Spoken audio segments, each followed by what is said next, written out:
Hello, my name is Honor Duff, and my poem is called It Was All About Borders. The poem was first written as part of a Cavan Convergence, which was a Northern Ireland Peace 4 initiative in which writers, artists, poets, and musicians came together cross-border to do performances and readings. It was all about borders. Mary O'Loughlin's mother had a beautiful border. So did Pamela Parker's, each one full of flowers, delphiniums and lupins, lavender and lilies, roses, Solomon's seal and London pride. In 1940s Dublin, our hallway had beige patterned wallpaper, bordered by orange autumn leaves, dividing it right at the top. My best for wear dresses were edged with lace or broderie anglais. Back then, that was all I knew of borders. I often played with Pamela. She went to a different school and was a member of a group called the Girls' Brigade.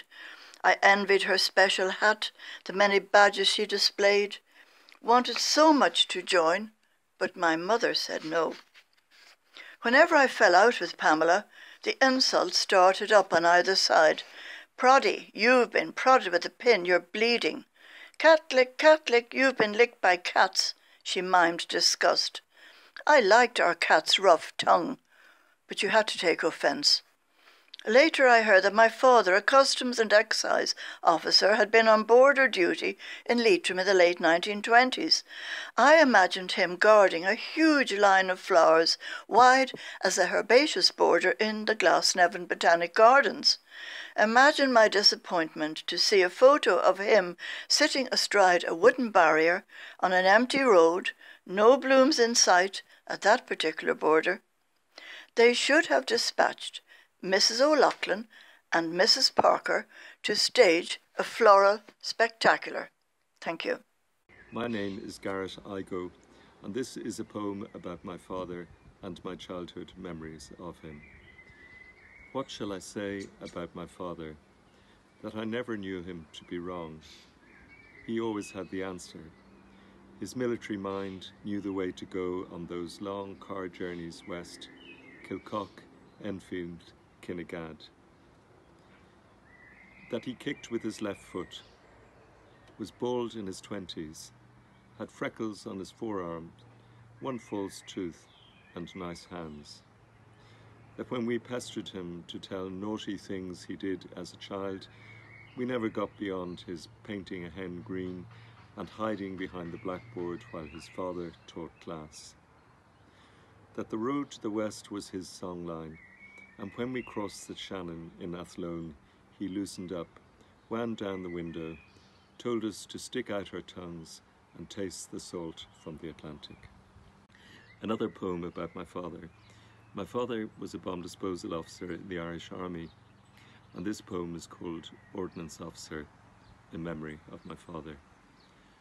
Two of your looks come back to me, one which commanded attention, spoke to me directly, and one which haunts me still when you lay locked mute by a stroke. What did I know of your hand's turn, raising a finger from the wheel to salute me as I walked back from school, or a flurry of thumb and index as we drove past the college chapel? What did I know of your fear? You knelt on quiet border roads, slender fingers making safe a device for the robin beside you in a bush, the black crow squawking overhead. Hello, it's lovely to be reading at Trim Poetry Festival this year, albeit under very difficult circumstances, and well done to all for keeping it going this year. The poem I'd like to read for you is actually the title poem of the LitLab anthology, Where You May Find Yourself, and I'd like to dedicate this poem to my son Dara, who is leaving school this year. Where you may find yourself. There will be a million decisions, dotted lines awaiting a signature, no longer leaning under my influence. You will ask how you survived in the varsity of this town, where your long hair was shorn without your say-so. I cannot tell if you'll sleep better in the bedsit of another city, where you will not need to tote your sheets to me each Saturday, to have them washed and hung in a wind thick with farmyard manure. Orderly street grids, punctual trams, people without superfluous words will throw you at first. So will finding the currency of free will in your pocket, jostling with the sense of obligation you have carried from home.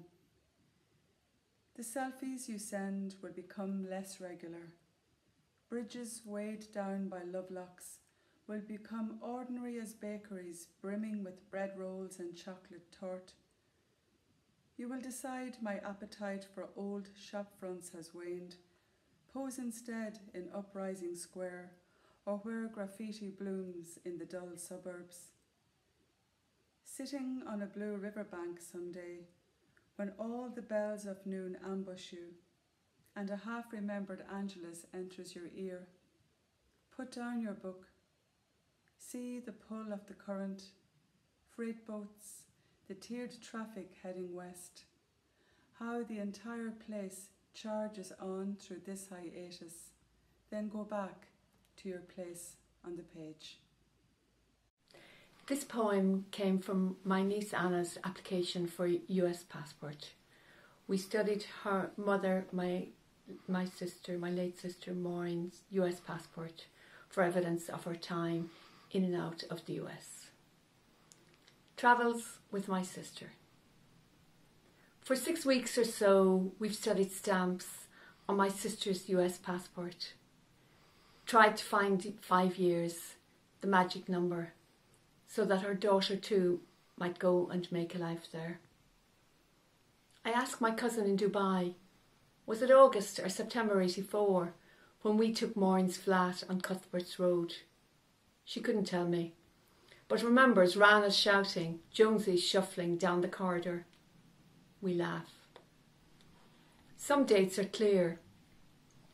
Her trip to the Bahamas. A friend and I joined her in Peru. Watched her step from American Lima, white jacket slung across her shoulder. Thinking of our rusty, multicoloured taxi from the airport. We laughed. Back and forth between my brothers in New York and County Clare, Anna and myself, Galeana, Mexico, Scroll School, the Bronx, a photo of her mother standing with her class, Wagner's agency, a Mr. Stone she worked for in the village. Then Anna spots a faded stamp and sends an image. Includes the passport photo, so beautiful, my sister young, her heavy-lidded eyes, half smile. I feel a sudden burst of tears.